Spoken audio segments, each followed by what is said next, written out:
کہ یہاں عبداللہ بن عمر سے کون مراد ہے؟ عبداللہ بن عمر سے صحابی حضرت عبداللہ بن عمر مراد ہے یا کوئی اور مراد ہے؟ اکثر علماء کہتے ہیں کہ یہ عبداللہ بن عمر سے مراد عبداللہ بن عمر صحابی نہیں ہے،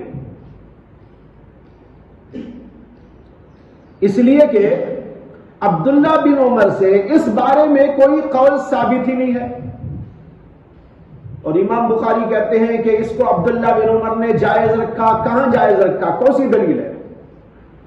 ہاں، عبداللہ بن عمر صحابی نہیں، ان کی اولاد میں سے اس کے بعد ایک شخص گزرے ہیں، ان کا نام ہے عبداللہ بن عمر العمری۔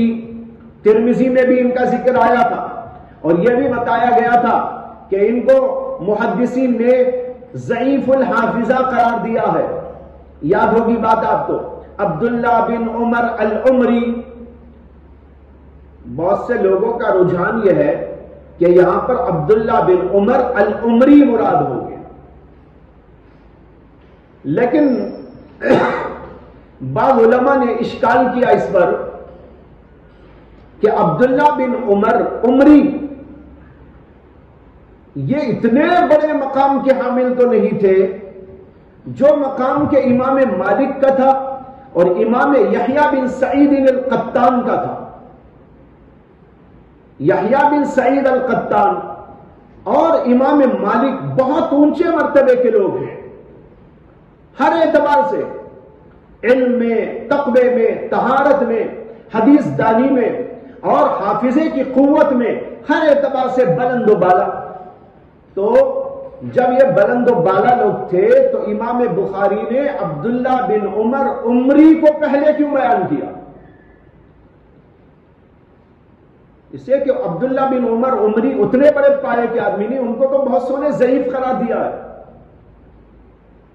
ایسے آدمی کا نام سب سے پہلے، اس کے بعد یحییٰ بن سعید القطان کا، پھر اس کے بعد امام مالک کا۔ یہ طرز عمل امام بخاری کا لوگوں کو شبے میں ڈال دیا۔ چنانچہ حافظ ابن حجر عسقلانی لکھتے ہیں، میں بھی ایک زمانے تک یہ سمجھتا تھا کہ اس سے مراد عبداللہ بن عمر العمری ہے۔ یہ سمجھنے کی بنیاد یہ تھی کہ عبداللہ بن عمر صحابی سے اس بارے میں کوئی قول ثابت نہیں۔ جب کوئی قول ان کا ایسا ثابت نہیں تو سوچنا پڑے گا کہ بھئی عبداللہ بن عمر نے تو کوئی ایسی بات کہی ہی نہیں ہے، جب کہی نہیں تو یہ کون سے عبداللہ ہے؟ ابن حجر عسقلانی کہتے ہیں اس بنیاد پر میں بھی ایک طویل زمانے تک یہ سمجھتا رہا کہ عبداللہ بن عمر سے یہاں پر مراد عبداللہ بن عمر العمری ہے، لیکن بعد میں چل کر مجھے اس میں اشکال ہو گیا۔ اشکال یہ ہو گیا کہ عبداللہ بن عمر سے عبداللہ بن عمر اتنے بڑے پلند پایا آدمی تو نہیں تھے یہ عمری کہ ان کا نام پہلے آتا، اس کے بعد سعید القطان، اس کے بعد یحییٰ بن سعید اور امام مالک کا نام درج کیا جاتا۔ یہ بزرگ تو ان سے بھی بلند و بالا تھے، ان کا نام پہلے ہونا چاہیے تھا۔ اس لیے وہ کہتے ہیں کہ پھر میرا رجحان یہ ہو گیا ہے کہ اس سے مراد عبداللہ بن عمر ہی ہے صحابی۔ اور پھر انہوں نے ایک حدیث پیش کی ہے جس میں یہ مفہوم اخذ کیا جا سکتا ہے، جس کو یہاں امام بخاری رحمت اللہ علیہ پیش کرنا چاہتے ہیں، یعنی یہ مضمون کہ مناورہ مکاتبہ جائز ہے، یہ مفہوم اس سے نکالا جا سکتا ہے۔ ایسی ایک حدیث ابن حجر عسقلانی نے فتح الباری میں اس موقع پر ذکر کر کے کہا، اس بنیاد پر اب میں سمجھ رہا ہوں کہ اس سے مراد امام بخاری کی عبداللہ بن عمر صحابی ہے۔ لیکن علامہ عینی کو ابن حجر پر بڑا سخت اعتراض ہے۔ علامہ عینی کہتے ہیں کسی آدمی کے نام کے پہلے آنے سے کیا ضروری ہے کہ آپ یہ سمجھیں کہ ان کا مقام امام بخاری کے پاس بلند ہونے کی وجہ سے ہلا ہے؟ ہو سکتا ہے کہ الگ تب ذکر کر دیا ہو کچھ نام، پہلے آنے سے یہ سمجھنا کوئی ضروری نہیں کہ یہ ان لوگوں سے بھی بڑے کوئی آدمی ہوں گے۔ اسے ہو سکتا ہے کہ عبداللہ بن عمر یہاں مراد نہ ہو، بلکہ عبداللہ بن عمر عمری ہی مراد ہو، اگرچہ ان کا پایا اتنا بلند نہیں ہے جتنا بلند پایا کہ امام مالک کا اور امام یحییٰ بن سعید القطان کا ہے، لیکن نام پہلے آنے سے کوئی ضروری نہیں ہے کہ وہ بلند ہی ہو تبھی نام لایا جائے۔ اس لیے امام عینی کا رجحان اسی طرف ہے، اور اسی طرح علامہ کرمانی کا بھی اسی طرف رجحان ہے، اور علامہ عینی کرمانی کی بات کو ترجیح دیتے ہیں اور کہتے ہیں کہ یہاں پر عبداللہ بن عمر العمری مراد ہے، عبداللہ بن عمر صحابی مراد نہیں۔ بہرحال یہ بحث یہاں پر چلی ہے۔ مقصد اس جملے میں یہ ہے کہ امام بخاری مناولہ اور مکاتبے کو ان حضرات کے قول سے مؤید کرنا چاہتے ہیں اور کہنا چاہتے ہیں کہ ان بزرگوں نے اس کو جائز قرار دیا۔ آگے کہا واحتج بعض اہل الحجاز فی المناولۃ بحدیث النبی صلی اللہ علیہ وسلم حیث کتب لامیر السریۃ کتابا وقال لا تقرأه حتى تبلغ مكان كذا وكذا فلما بلغ ذلك المكان قرأه على الناس واخبرهم بامر النبي صلی اللہ علیہ وسلم۔ کہتے ہیں مناولے کے جائز ہونے کی دلیل بعض اہل حجاز علماء نے حضور اقدس صلی اللہ علیہ وسلم کی ایک حدیث سے لی ہے۔ واحتج بعض اہل الحجاز، یہ اہل حجاز سے مراد مکے کے رہنے والے امام حمیدی ہیں، جن کا ذکر کل بھی آیا تھا، جو امام بخاری کے بہت بڑے استاد مانے جاتے ہیں۔ امام بخاری کے استاد امام حمیدی مکے کے رہنے والے تھے، اس لیے ان کو اہل حجاز کہا۔ تو اہل حجاز نے استدلال کیا ہے مناولے کے سلسلے میں اللہ کے نبی کی اس حدیث سے، حیث کتب لامیر السریہ، جس میں آتا ہے کہ اللہ کے نبی علیہ السلام نے سریے کے امیر کو ایک خط لکھ کر دیا اور کہا لا تقرأہ، اس کو تم نہ پڑھنا، حتی تبلغ مکان کذا و کذا، جب تک کہ تم اس مقام تک نہ پہنچ جاؤ۔ فلما بلغ ذلک المکان، جب وہ امیر سریہ اس مقام تک پہنچے، قرأہ علی الناس، تو انہوں نے خط کھول کر اپنے ساتھیوں اور لوگوں کے سامنے پڑھ کے سنایا، وَأَخْبَرَهُمْ بِأَمْرِ النَّبِيِّ صلی اللہ علیہ وسلم، اور انہوں نے اللہ کے نبی کے پیغام کو اور امر کو ان لوگوں کو بتایا۔ یہ بہت اجمالاً یہاں پر ذکر آیا ہے، اس کی تفصیل محمد ابن اسحاق نے اپنی کتاب السیرہ کے اندر ذکر کیا ہے۔ محمد ابن اسحاق مشہور مغازی کے امام، انہوں نے اس کو تفصیل کے ساتھ بیان کیا، اور وہ یہ ہے کہ اللہ کے نبی علیہ السلام نے ایک سریہ کہتے ہیں چھوٹی سی جماعت 10-12 افراد کی تھی،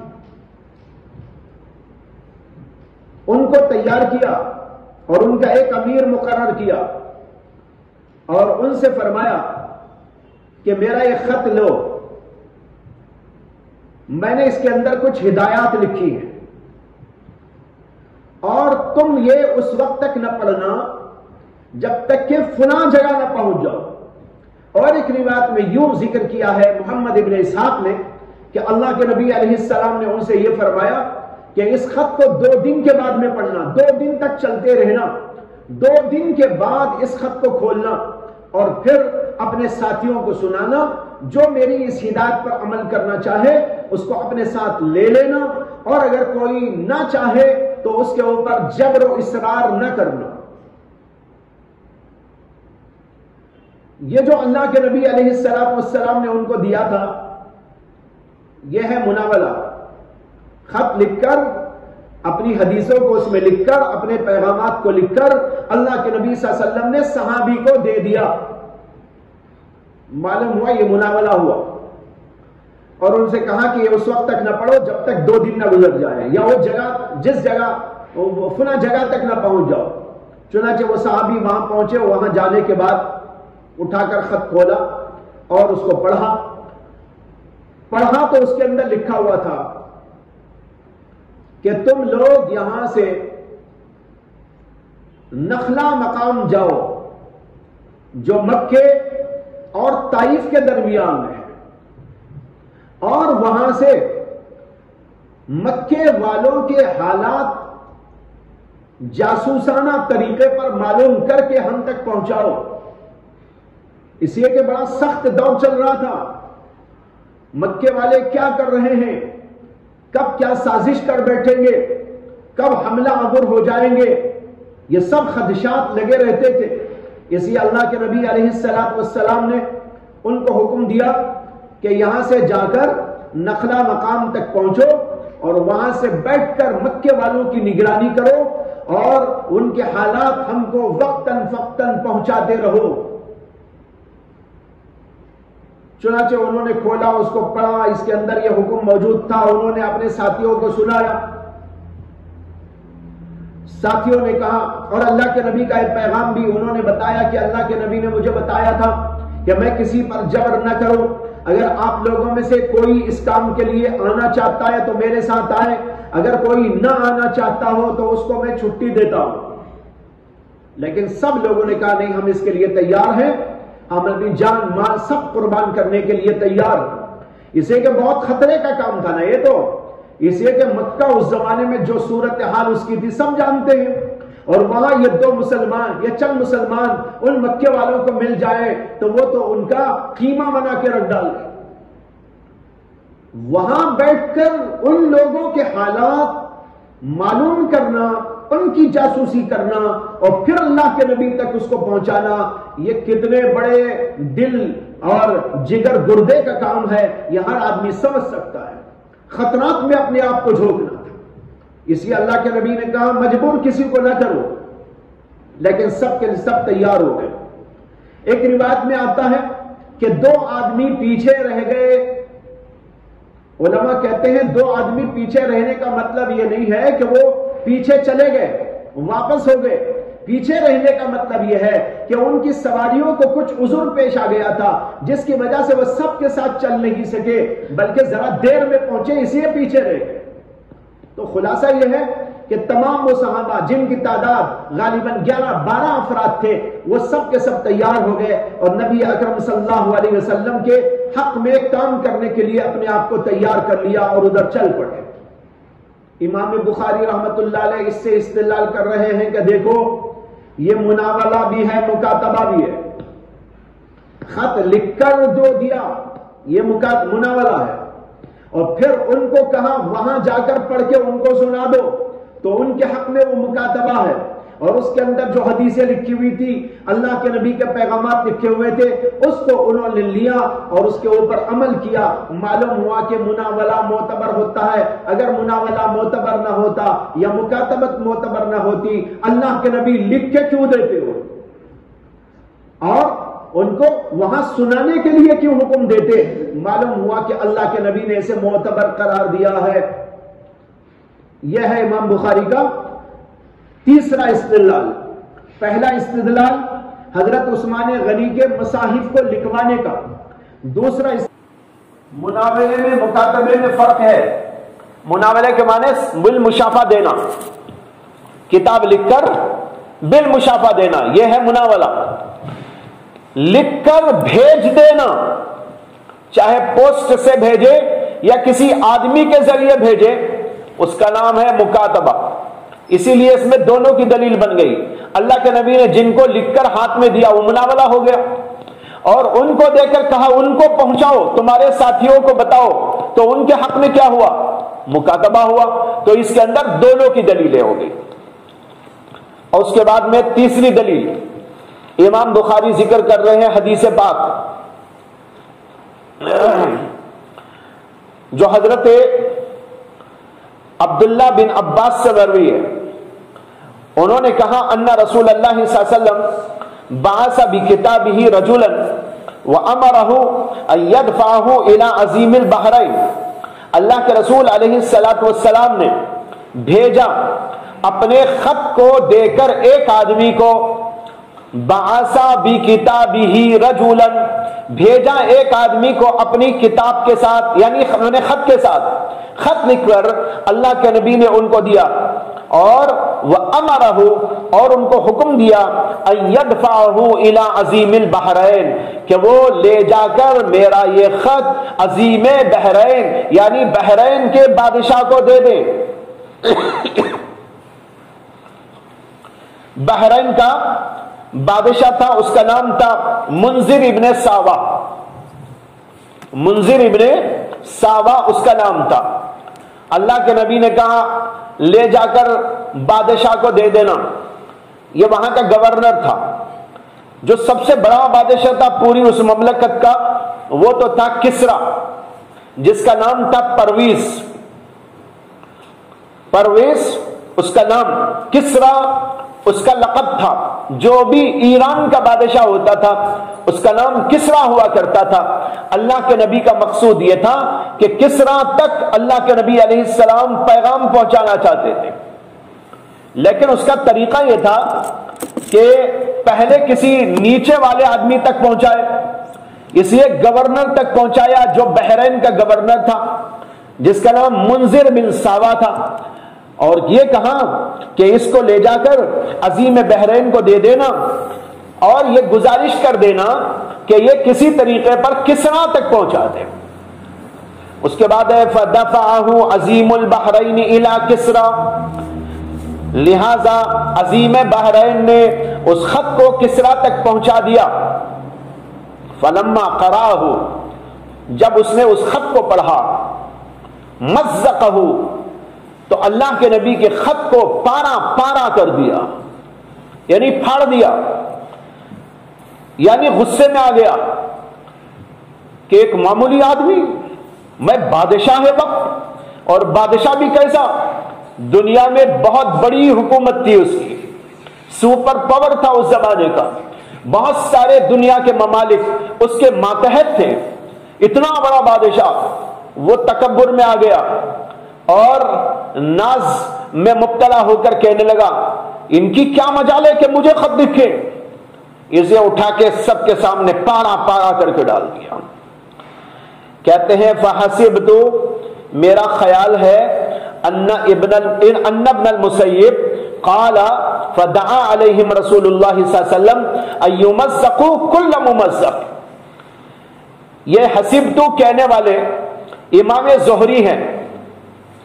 امام زہری کہتے ہیں کہ میرا خیال ہے کہ سعید ابن المسیب نے یہ بھی کہا اپنی روایت میں، فدعا علیہم رسول اللہ صلی اللہ علیہ وسلم، کہ اللہ کے رسول علیہ السلام نے ان کسرا اور اس کے ساتھیوں کے اوپر یا وہاں کی حکومت کے لوگوں کے اوپر بددعا کی، یہ بددعا کی ایمزقوا کل ممزق، کہ وہ بھی پارا پارا کر دیے جائیں گے، پارا پارا کر دیے جائیں، پوری طرح پارا پارا کر دیا جانا، کل ممزق، پوری طرح ان کو اللہ غارت کر دے، ان کو پارا پارا کر دے، ان کے ٹکڑے ٹکڑے کر دے۔ یہ اللہ کے نبی علیہ السلام نے اس وقت بد دعا کی جب آپ کو یہ خبر ملی تھی کہ آپ کے خط کے ساتھ اس نے یہ معاملہ کیا۔ اللہ کے نبی علیہ السلام نے کہا کہ ان کو بھی اللہ پارا پارا کر دے، اور یہ بھی کہا یہ کسرا ہے، اس کسرا کے بعد اب کوئی کسرا دنیا میں نہیں آئے گا۔ اذا ہلک کسرا فلا کسرا بعدہ، جب یہ کسرا ہلاک ہو جائے گا تو اس کے بعد کوئی کسرا پھر نہیں بنے گا۔ چنانچہ ویسے ہی ہوا، اللہ کے نبی علیہ السلام نے بد دعا کر دی، دعا قبول ہو گئی، اور یہ جو بادشاہ تھا جس کا اصل نام تو تھا پرویز ابن ہرمز ابن نوشیروان تو بڑا عادل آدمی تھا۔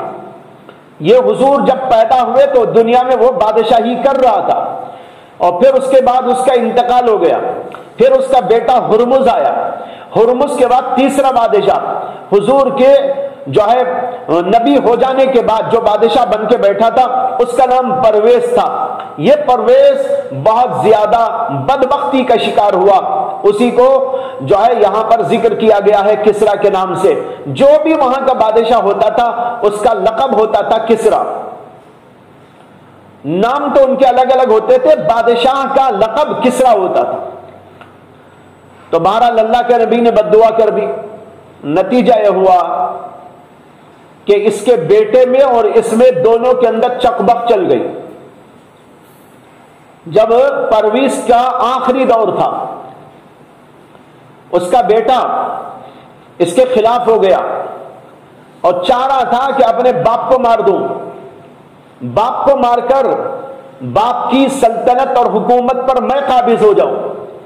باپ کو اس بات کا پتہ چل گیا کہ یہ مجھے مارنے کی کوشش کر رہا ہے، اور اسے یہ بھی اندازہ ہو گیا کہ آج نہیں تو کل یہ واقعہ پیش آنے ہی والا ہے کہ میرا بیٹا مجھے مارے گا اور وہ میری حکومت کے اوپر قابض ہو جائے گا۔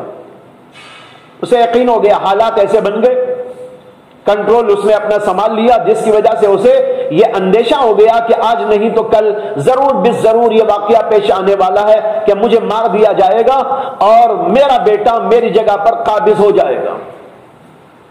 تو اس نے یہ کیا کہ میرے بعد یہ میرا بیٹا بھی اس حکومت پر قابض نہ رہے، اس کی تدبیر کر دینا چاہیے۔ دیکھو باپ بیٹے کا جھگڑا کیسا ہو رہا ہے۔ یہ چاہ رہا ہے، بیٹا چاہ رہا ہے کہ باپ ختم ہو جائے، اور اب بیٹا یہ چاہ رہا ہے کہ اگر بیٹا مجھ کو مار کر میری حکومت پر قبضہ کر لیتا ہے تو وہ بھی میرے بعد نہ رہے، کسی طرح وہ بھی ختم ہو جائے۔ تو اس نے ایک عجیب طرح کا پلان بنایا۔ امام ابن حجر اسقلانی نے فتح الباری میں پوری روایت غالباً تبری کے حوالے سے ذکر کی ہے۔ اس نے ایک پروگرام بنایا کہ ایک شیشی میں زہر ڈالا اور اس زہر کی شیشی کے اوپر یہ لکھ دیا النسخۃ العجیبہ للجماع، النسخۃ العجیبہ للجماع، جماع کے لیے ایک بہترین اور عجیب و غریب نسخہ، جس کا مطلب یہ تھا بڑا طاقتور نسخہ ہے، اگر اس کو استعمال کرے گا تو قوت جماع بڑھ جائے گی، قوت باہ بڑھ جائے گی۔ یہ وہ شیشی پہ لکھ کے اپنا خاص الخاص جو خزانہ تھا اس کے اندر رکھ دیا، اس کو جہاں بادشاہ کے خاص چیزیں رکھتے تھے، جہاں کسی کا ہاتھ نہیں جا سکتا تھا، تو وہیں پر اس کو رکھ دیا۔ اس کی چابی اسی کے پاس ہوتی تھی، کسی کے پاس نہیں، کسی سیکرٹری کے پاس بھی نہیں، جس کا مطلب یہ ہوتا تھا یہاں جو رکھا ہوا ہے یہ خاص الخاص بادشاہ کی چیزیں ہیں جہاں کسی کا ہاتھ نہیں جا سکتا۔ خیر یہ رکھ کر چھوڑ دیا۔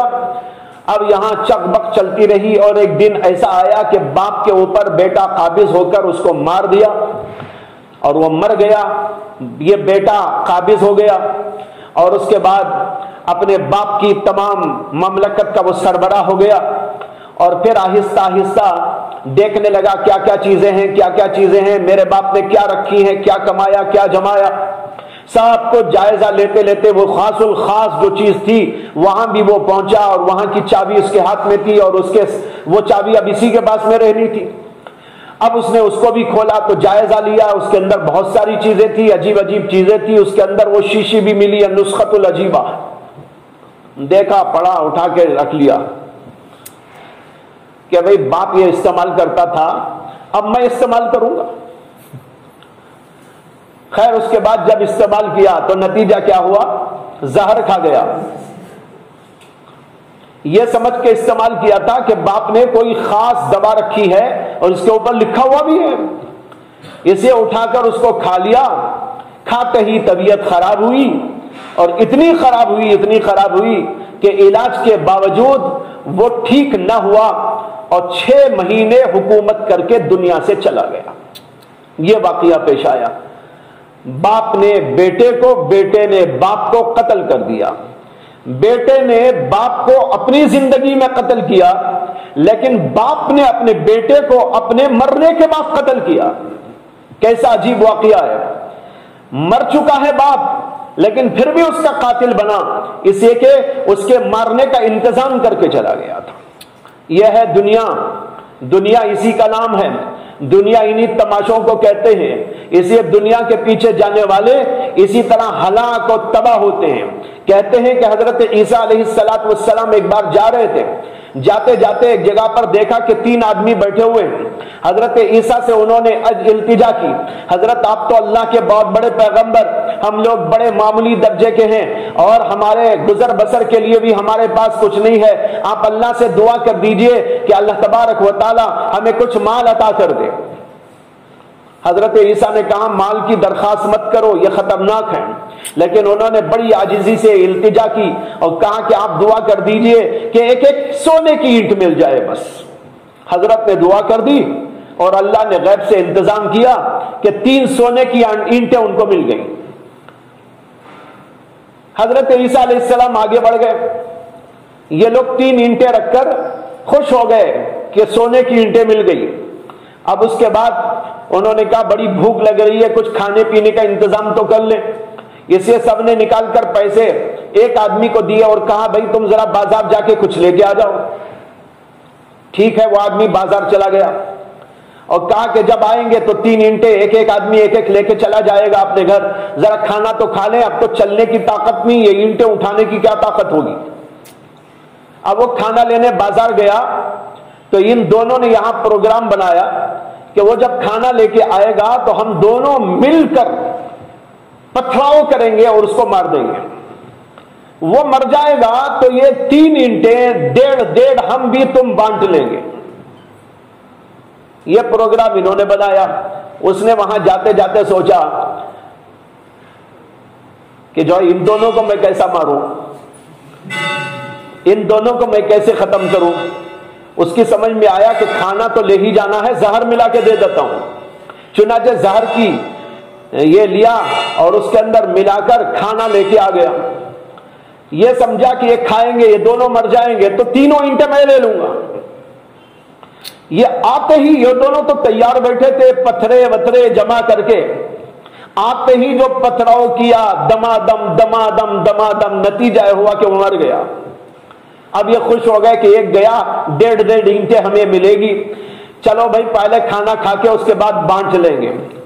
اب کھانا جو کھائے دونوں بھی گول ہو گئے، لمبے ہو گئے۔ 3 لاشیں پڑی ہوئی ہیں، تینوں اینٹیں بھی موجود ہیں۔ حضرت عیسیٰ علیہ السلام واپس آئے، دیکھا تو 3 لاشیں ہیں، 3 اینٹیں ہیں۔ اپنے حواریوں کو بتا کر فرمایا یہ ہے دنیا، جو دنیا کے پیچھے جاتا ہے دیکھو اس کا نتیجہ یہ ہوتا ہے۔ اللہ تعالی ہم سب کو دنیا کی محبت سے دور رکھے، آمین۔ وآخر دعوانا الحمدللہ رب العالمین۔ اس حدیث باب کی ایک حدیث پھر بھی باقی رہ گئی۔